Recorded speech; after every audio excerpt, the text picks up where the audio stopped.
kaca pembesar. Tujuannya adalah untuk membesar objek yang ingin dilihat. Sehingga bayangan dari objek itu sudah tentu tetap di depan. Sehingga bayangannya adalah bayangan maya. Maya diperbesar dan tetap tegak. Maya berarti S-aksennya adalah negatif. Ya, tegak diperbesar.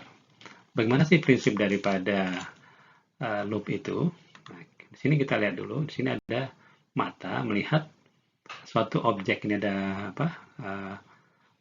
Potongan daun yang kecil gitu ya, setinggi H. Objeknya ini mau dekat maupun jauh tetap setinggi H. Tapi kenapa benda ketika dekat terlihat besar dan ketika jauh terlihat kecil? Sesungguhnya apa yang membesar ketika dekat dan apa yang mengecil ketika jauh? Nah, yang membesar dan mengecil itu adalah alfa. Coba perhatikan, ini adalah sudut pandangnya. Kalau objek ini dijauhkan, maka alfanya mengecil. Tapi ketika objek ini didekatkan, alfanya membesar. Kalau begitu untuk apa pakai kaca pembesar? Deketin aja terus objeknya, kan menjadi besar kelihatan. Betul, tetapi menjadi buram. Kenapa? Karena ada batas akomodasi. Ketika jaraknya sudah SN, SN ini sama dengan PP ya. Nah, PP itu banyak digunakan di kacamata. Kalau di loop berubah jadi SN. Tapi ada beberapa sekolah tetap memakai istilah PP. Jadi yang dikacaukan ya, SN ini sama dengan PP. Jadi ini adalah kondisi ketika mata melihat tanpa alat dengan berakomodasi maksimum. Ketika didekatkan, alfanya memang semakin besar, tapi nggak jelas. Jadi inilah batasnya. Nah, bagaimana kalau kita ingin melihat lebih besar lagi, tapi tanpa buram gitu, maka kita membutuhkan alat yang disebut dengan loop atau kaca pembesar. Nah, ini kita lihat nih, objeknya bisa lihat lebih dekat lagi ya. Nah, meskipun tingginya tetap, tapi sudut pandangnya sekarang jadi beta.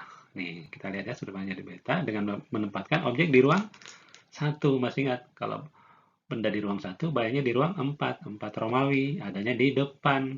Maya, tegak, diperbesar. Ya, jadi kelihatanlah lebih besar. Ini mata melihat dengan memakai loop.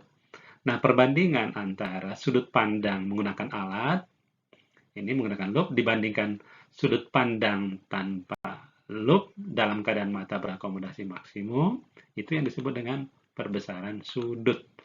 Ya, jadi M ini adalah perbesaran sudut. Bagaimana rumus dari loop? Ya, kita akan lihat selanjutnya. Tadi loop apa? Sifat bahannya maya, kita ulang lagi. Tegak diperbesar. Ada dua kondisi ekstrim ya. Kalian perhatikan ini saja yang dimerahin ini ya, yang dimerahin ini kalian perhatikan. Ada yang berakomodasi maksimum ya dan tidak berakomodasi. Ketika berakomodasi maksimum, perbesaran sudutnya yaitu Sn per F ditambah 1 ya, Sn per F ditambah 1. Sn itu titik dekat, F itu jarak fokus ya. Sementara kalau tidak berakomodasi, M sama dengan Sn per F. Nah, ada pun letak bayangannya kalau berakomodasi maksimum, S aksennya adalah di titik dekat, tapi pakai minus, lagi-lagi karena maya. Sementara kalau dia tidak berakomodasi, itu melihatnya di mana? Di tak berhingga. Jadi S aksennya minta berhingga.